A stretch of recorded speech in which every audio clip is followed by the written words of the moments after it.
This is a Voyescape podcast. You can find all of our travel podcasts from around the world at voyescape.com.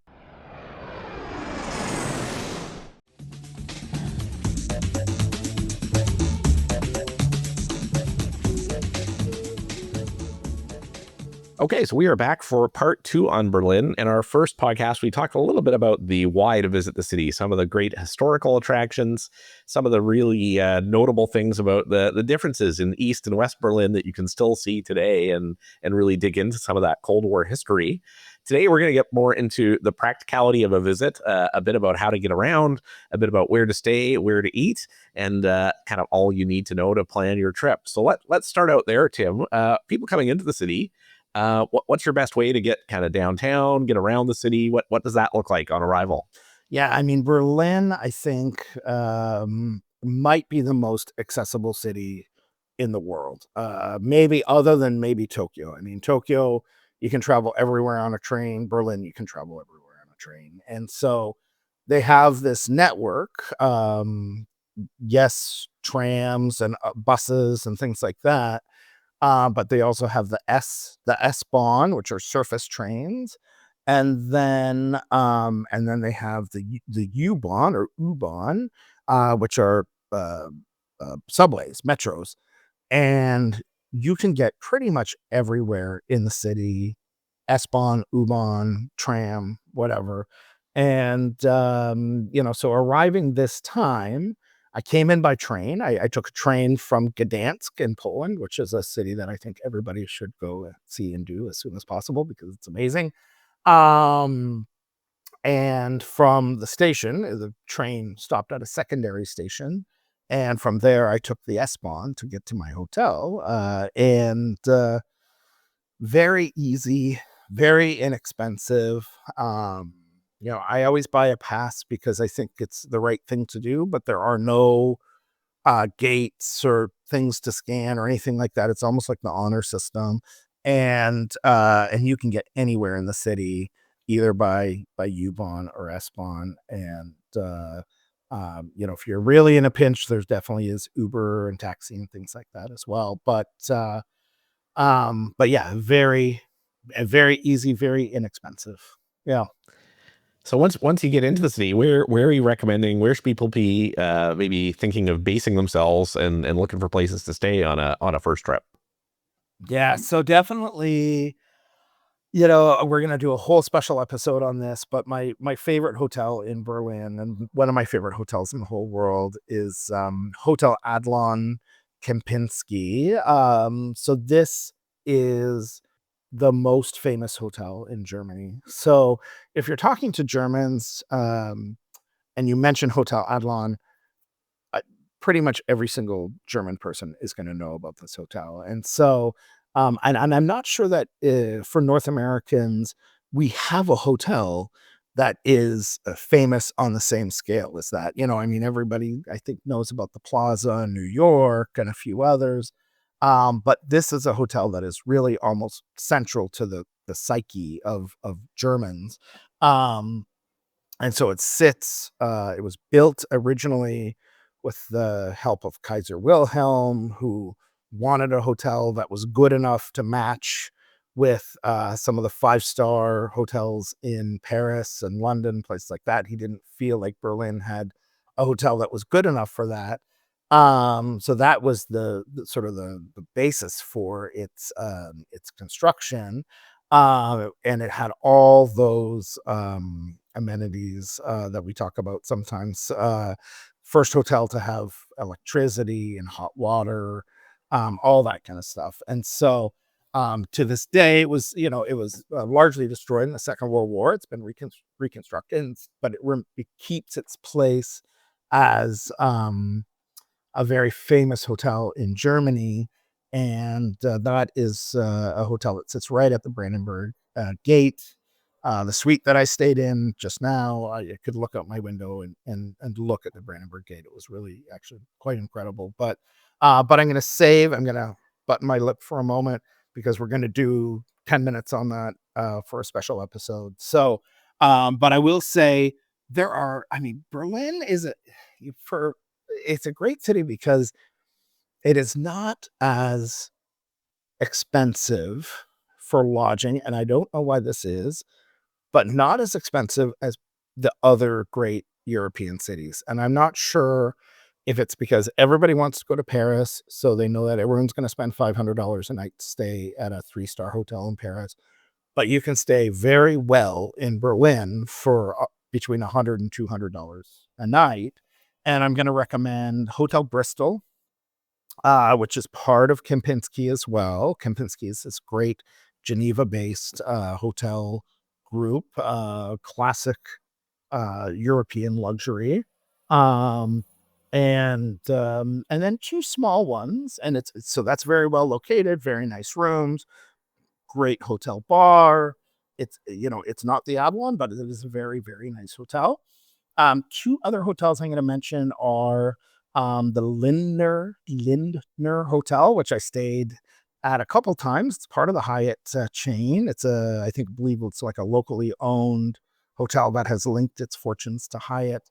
And again, solid, clean, well located. And then I'll say the same thing for Hampton Inn. I did a few nights at Hampton Inn West. And again, you're not going to be blown away by the history or whatever. There's not going to be a great concierge or whatever, but clean rooms. It was right near the S-Bahn, so you could go over, get on the S-Bahn, the S for surface, U-Bahn for underground.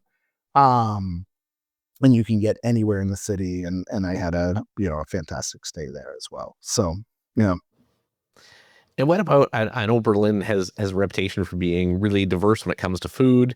Any like great must try local dishes or restaurants that you came across that really kind of reflect the spirit of the city?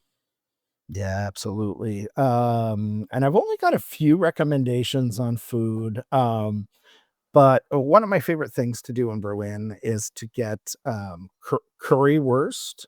So it's this combination of bratwurst, which is obviously a very German sausage, and then they add in a curry sauce, and it is just dynamite. It's just absolutely wonderful, and you're not going to find this, in a super high end hotel. You're not going to. But they have a lot of you walk in off the street and you can find some excellent currywurst. And this last trip, just now, I did a walking tour in the morning, chatted with the guide, and then I said I wanted to go to the eastern parts of Berlin, which we've talked about in the last episode. And I said, where should I go? And he talked about going on Karl Marx Alley, which used to be named for Stalin. And he said, just keep walking east until you get to Ostbahnhof. And he said, there's a really fantastic little food truck village there, and you can get some excellent food. So that's what I did. It was a nice long walk. It was a beautiful sunny day. People were out on their bicycles. People were out hiking and walking and jogging. Anyway, got to Ostbahnhof and found this little cluster of food trucks, and there was one, and I'm going to look up the name because I want to give them a proper plug. It was called Two Bears, and it's become this legendary food truck. And I did look it up on my phone. Perfect 5 on Google reviews, which is rare to see. Right next to Ostbahnhof, to this eastern Berlin train station, and they specialize in currywurst, and they did this wonderful homemade. I think the owner said they've been doing it 30-40 years. It was a family-owned business. This beautiful, beautiful curry. They make their own sauce, and then the sausage that was just absolutely beautiful as well. Simple. I mean, this is not, I sat on a picnic table and the owner sat next to me and smoked a cigarette. This is not Michelin star dining, but it was definitely a memorable experience, and the owner was kind and chatty and happy that I was there. And so if you have a chance to go and say hi to them over there at Two Bears, that was fantastic. I'm going to mention schnitzel really quickly. Schnitzel tends to be, it's a German, Austrian thing. Often it's called Wiener Schnitzel. Of course, the Wiener part means Vienna, so it's more of a Vienna dish than it is Berlin. But you can get very, very good Wiener Schnitzel in Berlin. And there's a place that I went to called Felix. It's called Felix Austria, and they'll just give you a huge portion of Wiener Schnitzel, and you're not going to regret your trip there. It's there's nothing like a really good Wiener Schnitzel. And then the last, and again, this is linking back to something that I'm going to talk about more in our special episode. But I went to a restaurant called Lorenz Adlon Zimmer, and it is part of the Hotel Adlon where I stayed. And it's a 2 Michelin star restaurant, and I had 9 courses of beautiful. It's French cuisine with one of the top sommeliers in Germany. And that was just an absolutely special experience. So I'm not going to talk too much about that now, but I will say if you're able to get a table, you're able to get in, that is going to Adlon to their Michelin starred restaurant. It's definitely worth it. Yeah. I know you've mentioned Hotel Adlon a few times and talked about it being one of your favorite hotels in the world. So we're going to come back and do a separate episode just dedicated to that right after this. But any final can't misses or standout things that you want to call out that people need to know in planning their next trip to Berlin? Yes, I'm going to mention a place. So going along with the theme of going to Eastern Berlin and doing more of the eastern part of the city, which I hadn't done on previous trips, somebody recommended a place called Culture Brewery. And okay, those of us who travel quite a bit, we've been to lots of brewery tours, and maybe there's not that much new when it comes to an actual brewery tour. But this was very interesting because it was a large brewery complex that they had converted into a series of bars and restaurants. It was a very large place. So really a nice place to go, say late on a Sunday afternoon, the sun is shining. You can go grab a glass of wine here, go grab a beer there, grab a snack there. But for me, the centerpiece was they had, I believe it was a free museum about day-to-day life in East Germany, in East Berlin. Displays that talked about what it was like to go grocery shopping or what it was like to go to work. And for me, as a historian, as somebody who studied a lot of history, the great history is interesting, talking about Kaiser Wilhelm, we're talking about Stalin, or talking about, the wall coming down in 89 and the large factors that led to that. But for me, I'm always very, very interested in what was it like for the average person, somebody who had to get up in the morning, take a shower, go to work. What was life? Was it hard for them to get food? What did they eat for food? What did they spend for money? How much money did they make? And I think that is really one of the most interesting parts of travel is, how do people live? And this museum, again, I think it's a free museum at the Cultural Brewery, which is in the old East Berlin, has a museum dedicated to that. That sounds amazing. Sounds kind of like the Tenement Museum in New York, which is also a very cool spot. Well, those are some great suggestions, Tim. And I know you've got one that you want to dig into a little bit more, which is one of your favorite hotels around. So why don't we come back for a third episode in Berlin this week to dig into that, and we'll come back with this next episode on Hotel Adlon.